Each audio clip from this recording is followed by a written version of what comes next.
Assalamualaikum warahmatullahi wabarakatuh. Hai, saya Azkia Kiki Hairudin. Di sini saya ingin menjelaskan storytelling Muhammad Hatta.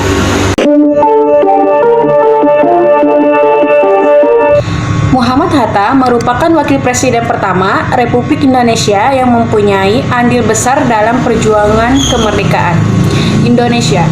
Muhammad Hatta lahir pada tanggal 12 Agustus 1902 di Kampung Aur, Tanjungkang, Bukit Tinggi. Hatta merupakan anak kedua dari pasangan Haji Muhammad Jamil dan Siti Salehah. Ia memiliki seorang kakak perempuan yang bernama Rafiah.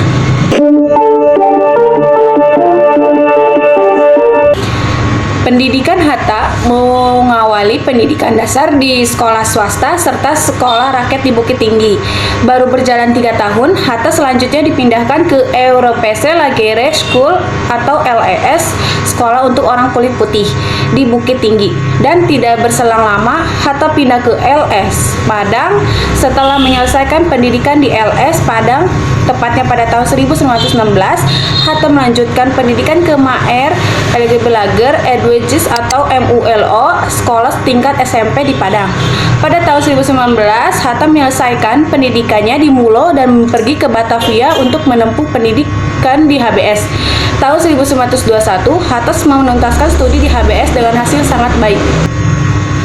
Semasa menempuh jenjang pendidikan di Sumatera maupun di Batavia, Hatta telah aktif dalam organisasi pergerakan.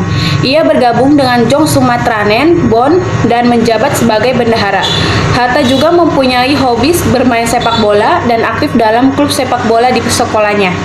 Pasca lulus dari HBS, Hatta melanjutkan pendidikan tinggi di Nederland, Handelschool, School, atau yang saat ini dikenal dengan sebagai Erasmus Universiteit.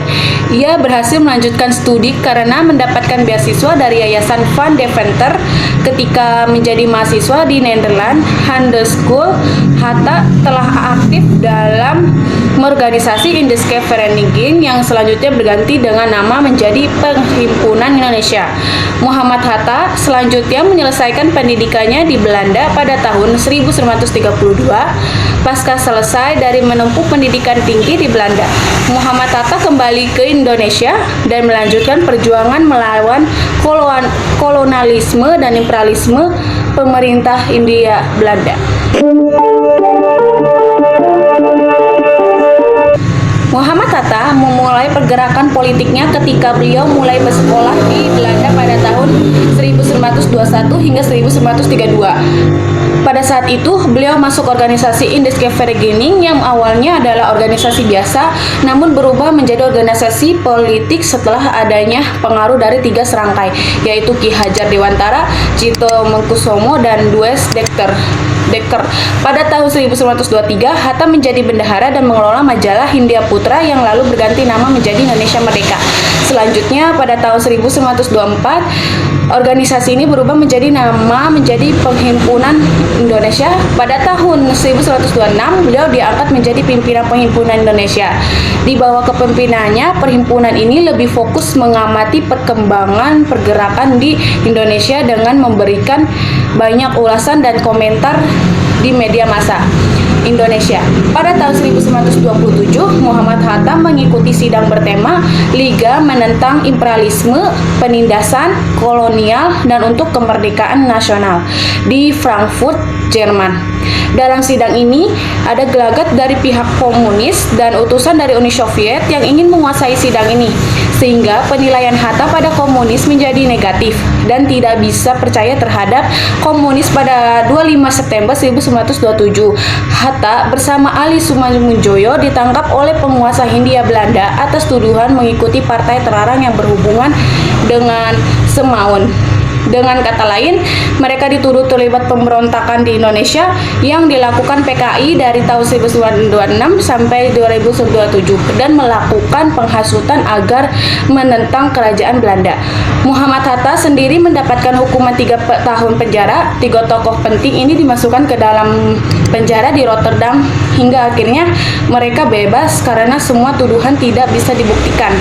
Sampai pada tahun 1931, Muhammad Hatta mundur dari kedudukannya dan berhenti dari PI karena ingin fokus skripsi.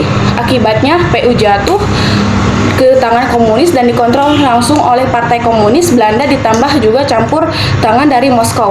Setelah tahun 1931, PI mengancam keras kebijakan Hatta yang membuat Hatta ditendang keluar dari organisasi.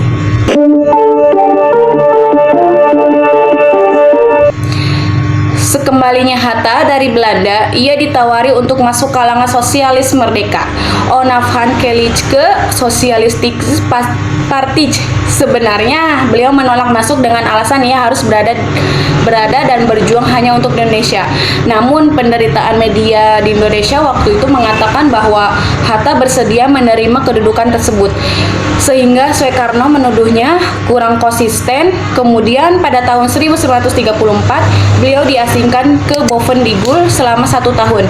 Setelah menjalani masa pengasingan di Bovendigul, beliau dipindahkan ke Banda Nera pada tanggal 8 Desember 1941. Angkatan perang Jepang menghancurkan Pearl Harbor dan ini memicu perang Pasifik. Tentu saja serangan ini juga berdampak pada Indonesia. Dalam keadaan seperti itu, pemerintah Belanda memerintahkan untuk memindahkan orang-orang buangan yang ada di Digul, termasuk Hatta dan Sultan Syahrir, untuk dipindahkan ke Sukabumi pada Februari 1942.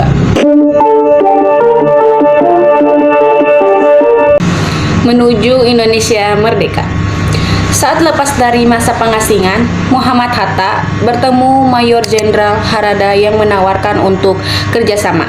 Jika beliau mau, ia akan diberi jabatan penting. Jepang mengharapkan agar Hatta memberikan nasihat yang menguntungkan. Akan tetapi Hatta memanfaatkan hal ini untuk membela kepentingan rakyat Indonesia. Namun dalam usaha untuk kemerdekaan Indonesia, Muhammad Hatta serta pahlawan lainnya harus melewati ragam hambatan yang menghampiri. Meskipun begitu, usaha mereka semua tidak sia-sia, sebab pada 17 Agustus 1945 Indonesia dapat dinyatakan merdeka melalui proklamasi yang disahkan oleh Soekarno dan Muhammad Hatta. Sekian dari saya, mungkin hanya segitu yang saya sampaikan, yang bisa saya sampaikan. Semoga ini bermanfaat. Terima kasih. Mohon maaf apabila ada kesalahan kata. Wassalamualaikum warahmatullahi wabarakatuh.